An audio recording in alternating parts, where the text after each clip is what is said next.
Ayan po mga idol, ito po yung nangyari ngayon mga idol, oh. Tingnan nyo po mga idol, wala nang dagat mga idol, wala nang tubig. Oh, naubos. Ano?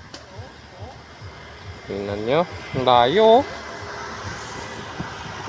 Napapagtataka. Oh, tingnan nyo, oh, layo. Tubig ko yun nandun, oh. I-zoom nyo lang mga idol.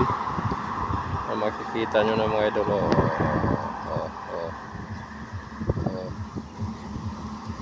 Ayan, oh.